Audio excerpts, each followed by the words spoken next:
1962 సంవత్సర senior retired IAS అధికారి kite విద్యా సంస్థల గౌరవ అధ్యక్షులు ఎం గోపాలకృష్ణ కర్మయోగి అనే పుస్తకాన్ని రచించి జేఎన్టీయూకేలో కర్మయోగి అనే పేరుతో పుస్తకం ఆవిష్కరించారు. ఈ కార్యక్రమంలో కలెక్టర్ షణ్మోహన్, కేంద్ర మాజీ మంత్రి MM Pallam Raju, major general Prasad, professor Muralikrishna, Kite college chairman Pothula Viswam, Kite director ఐశ్వర్యలు ఈ పుస్తక ఆవిష్కరణలో పాల్గొని పుస్తకాలు చదవడం వల్ల జీవితంలో ఏ విధంగా ఉపయోగపడుతుందో విద్యార్థులకు తెలియజేశారు. అలాగే మాజీ ఐఏఎస్ అధికారి ఎం గోపాలకృష్ణ నాయుడు కాకినాడ ప్రాంతంలో గోదావరి ఎరువుల కర్మాగారాన్ని నిర్మించడానికి ఆయన కీలక పాత్ర వహించారని వక్తలు కొనియాడారు. మాజీ కేంద్ర మంత్రి పల్లం రాజు, మురళీకృష్ణ ఉన్న అనుబంధాన్ని విద్యార్థులకు తెలిపారు. ప్రొఫెసర్ మురళీకృష్ణ మాట్లాడుతూ విద్యార్థుల సృజనాత్మక శక్తిని పెంపొందించుకోవడానికి పుస్తకాలు చదవడం వల్ల ఎంతో దోహదం చేస్తాయని, ప్రతి వారు జీవితంలో ఐఏఎస్, ఐపీఎస్ గ్రూప్ వివిధ శాఖల్లో పరీక్షలు రాయాలంటే ప్రతి పుస్తకం భవిష్యత్తును సూచిస్తోందని విద్యార్థులకు తెలిపారు.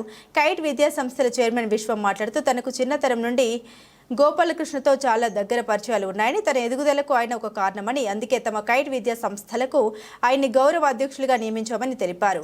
గోపాలకృష్ణ మాట్లాడుతూ తాను ఈ పుస్తకాన్ని తన జీవితంలో జరిగిన సంఘటన మధురానుభూతిని పొందుపరిచారని, ఈ పుస్తకం చదవడం వల్ల ఇప్పటి విద్యార్థులు తల్లిదండ్రులని ఏ విధంగా గౌరవించాలి, సమాజంలో అందరి వద్ద గౌరవం పొందాలంటే ఏ విధంగా ప్రవర్తించాలి అన్నీ కలగలిపి ఉంటాయని, ఎవరన్నా తనలాంటి వాళ్ళు పుస్తకం రచిస్తే తప్పక ప్రతి ఒక్కరూ చదివితే మంచి భవిష్యత్తు ఉంటుందని విద్యార్థులకు సూచించారు. అనంతరం గోపాలకృష్ణ నాయుడు ఆయన సతీమణి సుజాతలను సన్మానించి జ్ఞాపికలు అందించారు. ఈ పుస్తక ఆవిష్కరణ కార్యక్రమంలో కైట్ విద్యార్థులు, గోదావరి ఎరువుల కర్మాగారం విశ్రాంతి ఉద్యోగులు, వివిధ రాజకీయ నాయకులు, యువత పెద్ద సంఖ్యలో పాల్గొన్నారు.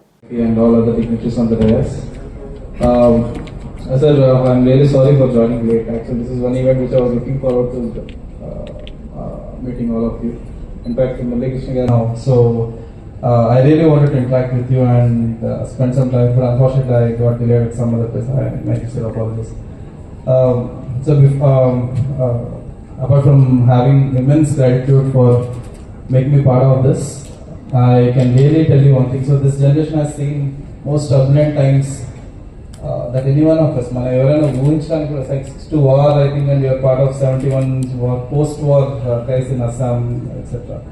So sir is known for that handling of those issues during those times, and here when you retired as chairman. Sir, it's an honor to meet you, and I'm sure your words will instill a lot of confidence and a lot of heard about you. So the trust in the system, where despite whatever is happening, you trust in the system and trust the process. That's what we wanted to learn from you, and I'm sure this generation will take a lot of inspiration from you. And thank you so much for giving me this opportunity. Thank you so much.